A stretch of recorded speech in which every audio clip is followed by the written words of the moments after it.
Hello folks, this is Mike, PC31, the Vinyl Policeman, and this is my review, and also I want to show you the various versions I've got of the Stones' new album, Hackney Diamonds. I've been really waiting for this one, and well, I shall let you know what I think of it as we go through. But yeah, this is the Stones' 24th album, and last one was 2005, and that was Bigger Bang, which I thought Bigger Bang was a really good album actually, just far too long, but there was some great material on it. But yeah, long awaited this run, and Mick Jagger's in particular has made the comment several times I've seen that because of the long wait, he really wanted to make this something special, and he acknowledged that a lot of Stones albums are kind of maybe 3-4 really good songs, some some great songs, then some good songs, and then some fodder. He kind of acknowledged that, so he wanted to make an album which was which had a lot of really strong material. Okay, so if we look at the versions first that I've got, gone completely over the top, been suckered in completely, as I tend to be with these sort of things. But anyway, the first thing that came for me was I got the picture disc.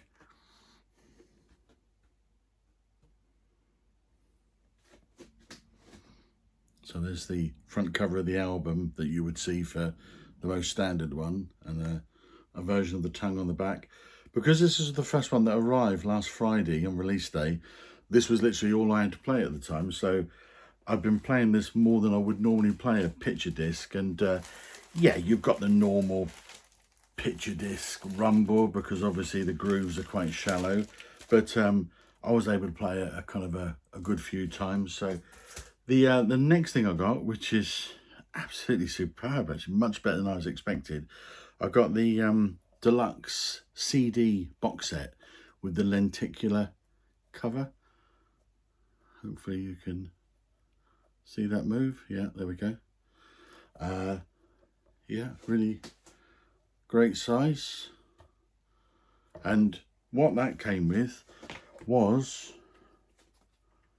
sticker, of course, 3 glossy prints to frame of the album cover, tongue fits there, so if you're that way inclined, 3 things. The actual CD, so there's one CD, the actual album, which I've got in the machine at the moment, and also a Blu-ray there. It comes with that, but a fantastic booklet which is crammed full of stuff. And in the review I'm going to do of the actual album, I've taken a lot of things from the liner notes here, but you know, again, it's not a hardcover, it's a floppy cover, but fantastic quality album cover again. And what you've got in here is Mick, Keith and Ronnie saying lots about the process of making the album and all the rest of it. Some great photographs. You've then got liner notes on the songs, so it goes through each of the songs. It gives you some background behind it, the lyrics, the credits, more pictures. But there's some great information in there.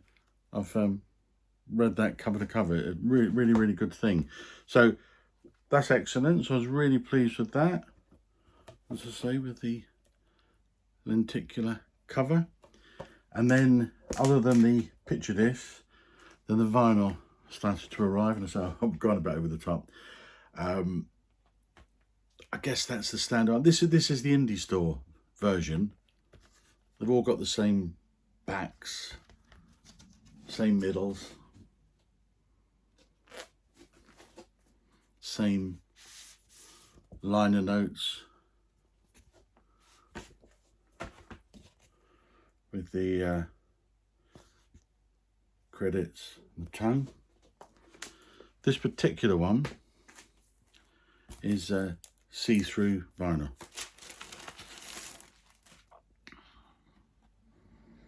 So 180 grams. And as I say, this is the one which I think was going to all the indie stores. Now, interestingly enough, which kind of didn't appreciate at first, but it did encourage me to buy more than I should have. As I say, this is the standard cover that you see. So then with Amazon, maybe others as well, but Amazon have a different cover, and they're issuing it in a green vinyl. Everything else is the same, the centerfold and the back as well. And then I've got one more. Excessive, but there we are.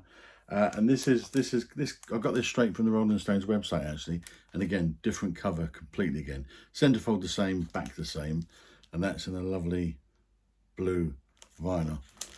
So I've got far too many copies. There are more out there as well actually, which I'm not going to buy any more, but HMV have got a beautiful purple one.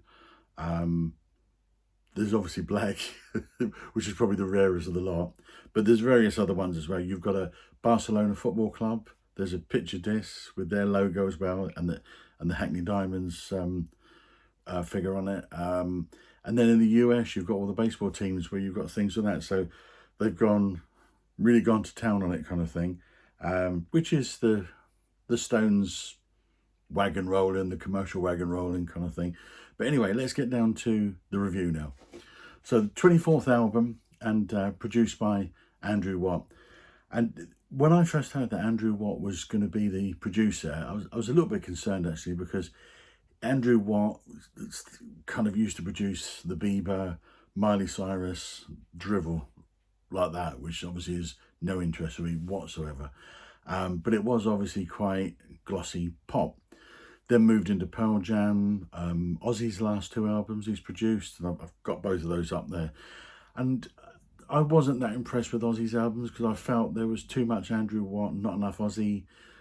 Brings in all his friends, and it kind of moves away from the main artist a little bit. Others disagree, but that was my feeling. He then did Iggy Pop's album early part of this year, right at the beginning of this year, and I thought that was really, really good. Again, there was some big names came in, which were Andrew Watt's big names. They weren't Iggy Pop's friends, and but it was a really good album, very, very strong, and my album of the year for quite a long time. So when he was announced as being the producer for this one, I was a little bit concerned, but my oh my, I go back on that now because I think the album has been produced absolutely fantastically. And Andy Watt tends to bring in a lot of vintage equipment, tends to really think things through. And he was in awe of the Stones going into this project. There's no question about that, and he admits that.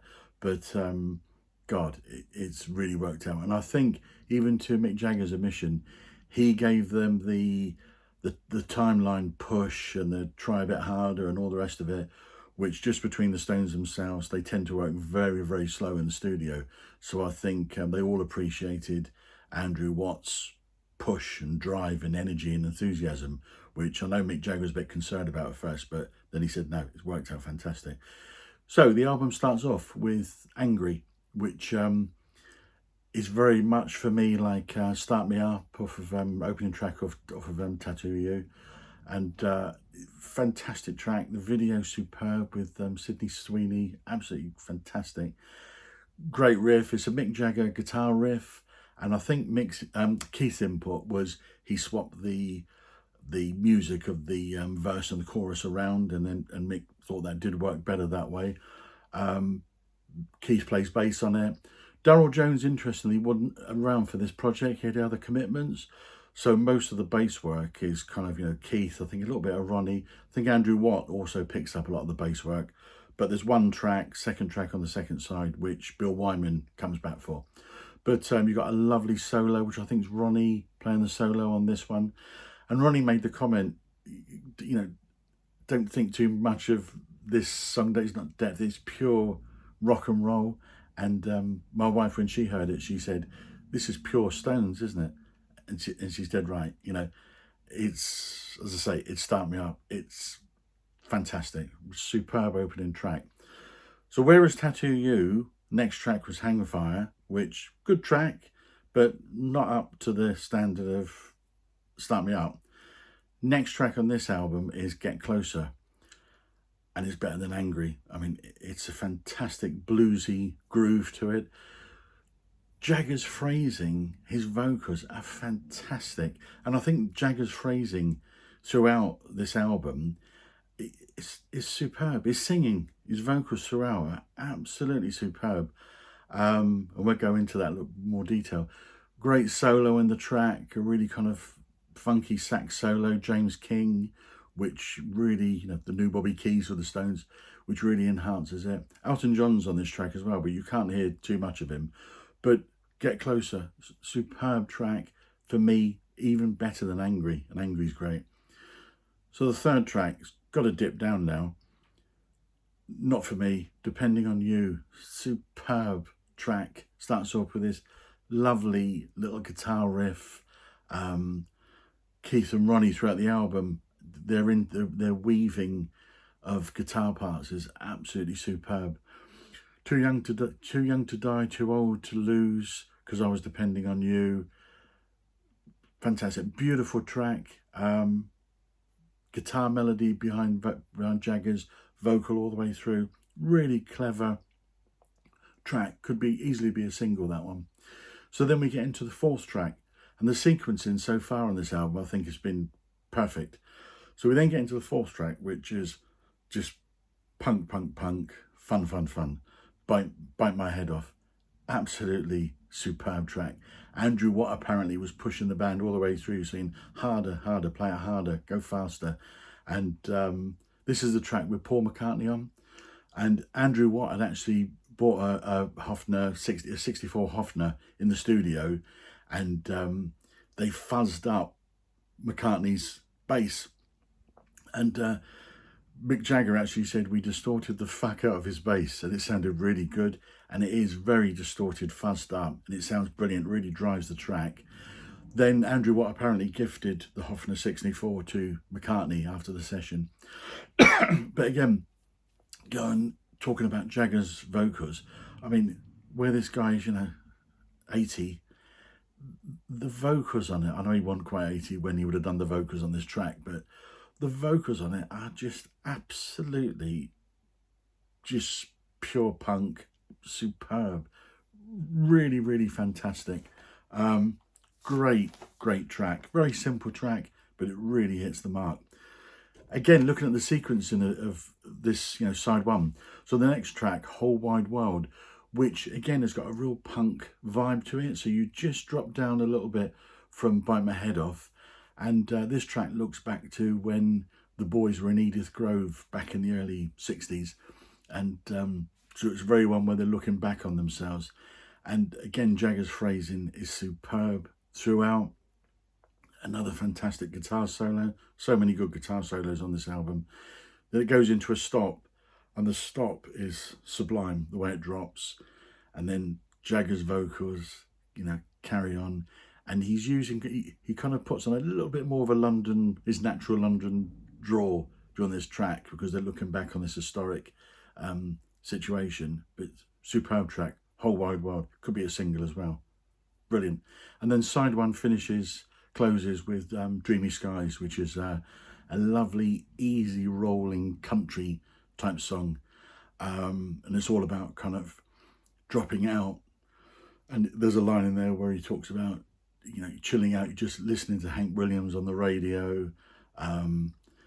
It's kind of the whole thing about where Jagger, kind of, so we're so easily accessible with phones and all the rest of it. And basically, he's just saying that the luxury now is kind of being unavailable sometimes. But rolls along superb. Campfire song for me, where acoustic guitar, you could sing it along. Superb phrasing in it again. Dreamy Skies, great end to side one. Side one for me is pretty perfect. I think every song is so strong. And that is such a huge thing to say about a Stones album, because I think whereas, Beatles, Abbey Road, Pepper, Floyd, Dark Side, etc., we've had, Eagles, Hotel California, there's that kind of one absolute classic album where virtually everything on the album, if not everything, is perfect. I think the Stones have always suffered with never having that kind of record. There's always been a little bit too much filler, too much fodder on their albums. And even during the Jimmy Miller period, 68 to 73, where for me, which is the golden period, even those albums which I love, there's still filler. Side one of this, for me, there's absolutely no filler. Anyway, we flip over, and the first track on side two is Mess It Up, which is one of the tracks which Charlie's on, and Don was actually did the recording and the mixing, the production basically of the drum tracks there. So it's a disco beat. It's the only one with a disco beat. Keith, I don't think, wanted it on the album. He wasn't keen, but I think a little bit of negotiation from Ronnie, basically saying, let Mick do his stuff, dance around to this one, etc., etc. And so it made its way on the album. I think also Charlie Watts, not a great fan of disco, but he got into the groove for this one. Starts off really, really well, but for me, this is the weakest track on the album. Still a really good track, very, very listenable. Great beat to it. It is a danceable track, but as I say, for me, probably the weakest track on the album. Next track, Live by the Sword, Charlie Watts again, and also this is the one where Bill Wyman is on as well. This is probably the biggest grower for me, because at first I thought, yeah, that's okay, but I love this track now. I think it's absolutely superb. The riff feels very familiar. Kind of, it was used on Bigger Bang, but who cares? This is the 24th studio album kind of thing. There's going to be bits of similarity with every group, and there is. Fun track, classic Stones. Elton John's on this one as well. And throughout the liner notes, one thing that tickled me was that Keith refers to Elton John as Reg the whole way through, which I thought was quite amusing. So, next track after that is Driving Me Too Hard. Another brilliant song. Jagger's phrasing, fantastic. It's kind of a country rocker. I think the whole riff for this, the whole idea came from Keith, but and Ronnie uses his pedal steel on this one. Really strong track again, very, very strong. You then get Keith's solo vocal performance on the next track, Tell Me Straight. Moody, poignant, classic Keith vocals on a slow song. Absolutely, it's a great song. It's just so warm, and you can just pick out things so easily from it. I mean, Jagger backing vocals, Jagger's doing a bit of acoustic guitar as well, but a really lovely, strong song. Excellent. Possibly the best song on the album coming up next, which is The Sweet Smell of Heaven, which is a 7-minute gospel type song. Magnificent, absolutely magnificent. When Lady Gaga was mentioned as being on the album, and I know Steve at All the World's a Stage had the same view as well, he was afraid, oh God, how much Lady Gaga is there going to be? And apparently, when they were in the studio in LA one day, Jagger's sitting on the floor, they're going through this song, going through the chords, and Lady Gaga's recording in the studio next door. Jagger's going through it, thinking of other things. He looks down and he can see Lady Gaga on the floor in front of him. And he goes, Lady Gaga. She starts warbling some of the tune. They say join in. And her contribution in this song is fantastic. The greatest compliment I think I can give her is that if you didn't know who it was, I mean, she sounds like an older black female singer, gospel singer. It's fantastic. Just a wonderful, warm, big, gospel-y voice. I mean, she does really, really well there. You got Stevie Wonder on this track. Stevie Wonder's piano, Rhodes, and ordinary piano as well. And he adds an awful lot to it. Great moments in it when it takes you to a forced ending, a forced stop. Then the whole track comes back in again. Is a really, really nice moment. But it's huge. Jagger's voice again throughout this whole album is magnificent. Absolutely superb. So Andrew Watt again has mixed voice so well on this album. And the final track, Rolling Stone Blues, Muddy Waters track, the only cover on the album, and that is literally just Keith and Mick Mick on the harmonica, and Keith on a Gibson L4, 1930s one. And again, Andrew Watt, he wanted to replicate that Robert Johnson sort of sound. Robert Johnson used to play a Gibson L1. So Andrew Watt came in with a Gibson L4, 1930, and he gifted it to Keith as well, because Keith hasn't got enough guitars.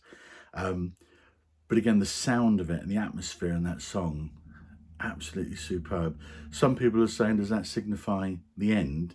Well, it absolutely doesn't, because the band have already said that there's about another 9 songs they've already completed in the Andrew Watt sessions, and I think we've got another album coming next year. Well, if they're anything like this one, can't wait. Superb. So for me, folks, it's a magnificent album. By far my favourite album of the year so far. One of the best Stones albums ever, actually, because of the consistency of it. The material is so consistent. But, you know, see what you think. We'll all have different views. But great album. Can't get enough of it at the moment. And I hope it stays that way as well. I hope it kind of continues that way for me. So anyway, hope there was something in there for you.